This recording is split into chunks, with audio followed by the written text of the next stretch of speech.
సంగారెడ్డి జిల్లా సదాశివపేట పట్టణాభివృద్ధి కాంగ్రెస్ పార్టీతోనే సాధ్యమని తూర్పు నిర్మలా జయప్రకాష్ రెడ్డి నాయకత్వంలో పట్టణాన్ని ఆదర్శంగా తీర్చిదిద్దామని న్యాయవాది కోవూరు సత్యనారాయణ గౌడ్ ధీమా వ్యక్తం చేశారు. 8వ వార్డులో కాంగ్రెస్ అభ్యర్థిని సిహెచ్ రేణుకా శ్రీనివాస్ గౌడ్ తరపున వార్డు ఇన్ఛార్జ్ చింటూ గౌడ్ ఆధ్వర్యంలో భారీ ప్రచార సమావేశం నిర్వహించారు. ఈ సందర్భంగా అభ్యర్థి రేణుకా శ్రీనివాస్ గౌడ్ మాట్లాడుతూ గత బీఆర్ఎస్ పాలనలో 8వ వార్డు అభివృద్ధి కుంటుపడిందని, ప్రజల కష్టాలను తీర్చడమే తన ప్రథమ లక్ష్యమని పేర్కొన్నారు. సత్యనారాయణ గౌడ్ మాట్లాడుతూ బీఆర్ఎస్ నాయకులు మాయమాటలతో ఓటర్లను మభ్యపెడుతున్నారని, గడిచిన కాలంలో హామీలను నెరవేర్చని చింతా ప్రభాకర్ కు ఓటర్లు తగిన గుణపాఠం చెప్పాలని పిలుపునిచ్చారు. నిరుపేదలకు ఇళ్ల స్థలాలు, వార్డు అభివృద్ధి కోసం హస్తం గుర్తుకు ఓటు వేయాలని వారు కోరారు. ఈ కార్యక్రమంలో ఆత్మ కమిటీ డైరెక్టర్ రాములు గౌడ్, మంజుల ఈశ్వర్ గౌడ్ మరియు కాంగ్రెస్ కార్యకర్తలు పాల్గొన్నారు.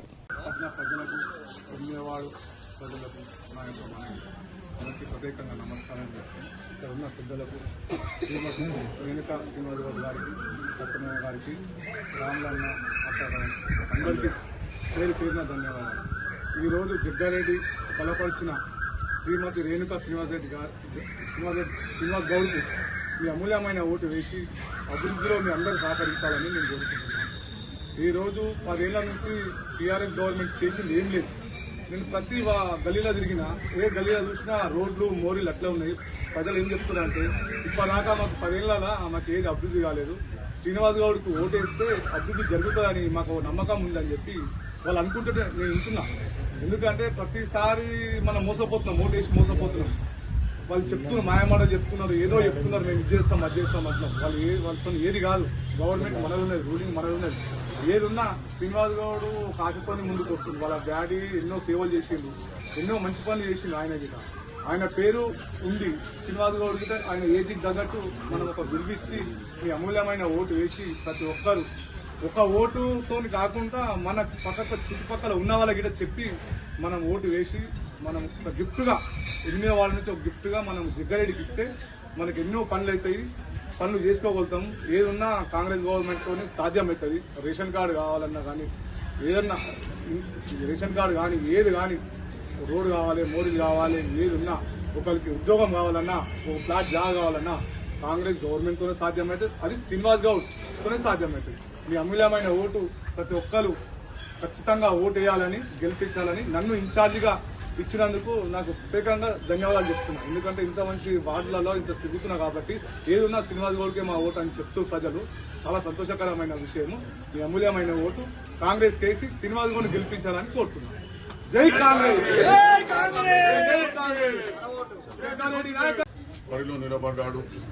ఈరోజు వచ్చిన ఓటర్ మహాశయులకు స్వచ్ఛందంగా మీరుండాలి, మీ నాయకత్వం మాకు కావాలని నిస్వార్థంగా వచ్చి సేవ మా వెంబడి ప్రచారం చేస్తున్నారు. వారు ఏం కోరుతున్నారంటే, మా వార్డులో పడ్డ 10 ఏళ్లు టీఆర్ఎస్ పాలన ఉండే ఏ పనులు కూడా చేయలేదు. రోజుకో కౌన్సిల్ నిలబెడుతున్నారు. మాకు అభివృద్ధి జరుగుతలేదు. మీరు నిన్న మొన్న వచ్చి గుడి పని చూసుకున్నారు. ఇంకా మిగతా గ్రామాలలో కూడా సదాశివపేట పట్టణంలో ఎన్నో ఆర్థిక సాయం చేసినారు. కనుక మీ అసలు నాయకుడు రావాలి, మీ సేవలు అందించాలని చెప్పి ప్రజలు కొడితే నేను ముందుకు వచ్చినాను.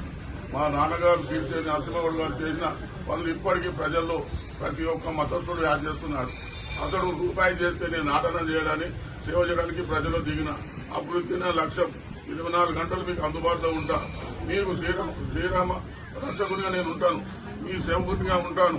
నేను నిస్వార్థ చేయడానికి వచ్చినాను. జై కాంగ్రెస్. మన అధికార పార్టీ కాంగ్రెస్ ఉన్నది. మళ్ళా జగ్గారెడ్డి గారి నాయకత్వం ఉన్నది. మళ్ళా నిర్మల్ జగ్గారెడ్డి గారి ఆశీస్సులు ఉన్నాయి. దామోదర సాబు ఆశీస్సులు ఉన్నాయి. మొన్ననే జగ్గారెడ్డి గారు 5,000 ప్రార్థించాడు. పేదలకు 80 గజాల జాగా 15 లక్షల విలువ చేసేది అది అడవులకు చెందని నేను చూస్తాను.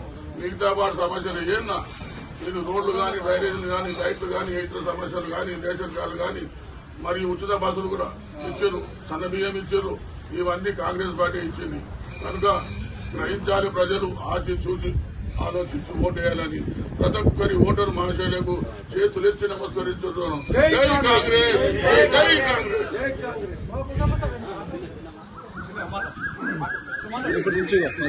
8వ వార్డు ఓటర్ మహాశయులకు అందరికీ పేరు పేరున ధన్యవాదాలు తెలుపుతూ, మరి మీ యొక్క అమూల్యమైన సమయం అనేది ఇట్టి పరిస్థితుల్లో చాలా విలువైంది. మరి ఈ రోజు మరి మాయమాటలు చెప్పే దొంగలు మళ్ళా మీ ముందుకు వస్తున్నారు. మరి ఒకటే నినాదం, అదే నినాదంతో వస్తున్నారు. కారు గుర్తు కోటేయండి అంటున్నారు.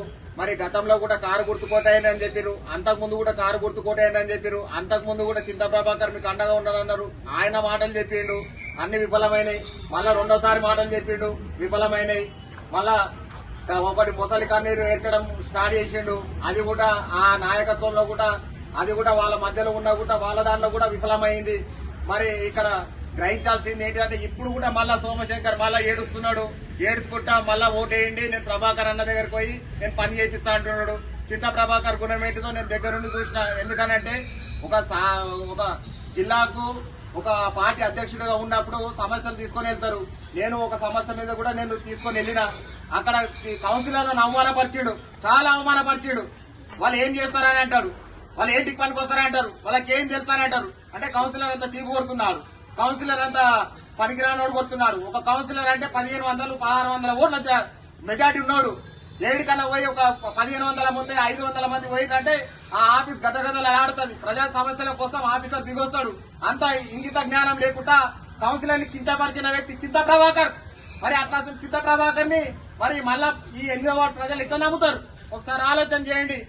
కాబట్టి ఈ రోజు మేము ఎందుకు చెప్తున్నామంటే ఇక్కడ బాధతోని ఎంతో మంది ఏడుచుకుంటూ వచ్చారు. ప్రతిరోజు ఒక 30 మంది సీనన్న నువ్వు గెలవాలి అని చెప్పేసి ఆదరించి అభిమానిస్తే పాత్రికేయులు కూడా ఆ యొక్క నిజాలను బయట పెట్టడానికే కూడా భయపడుతున్నారు. మరి ఇది ఎంతవరకు ఇది న్యాయం అని చెప్పేసి ప్రశ్నిస్తున్నా.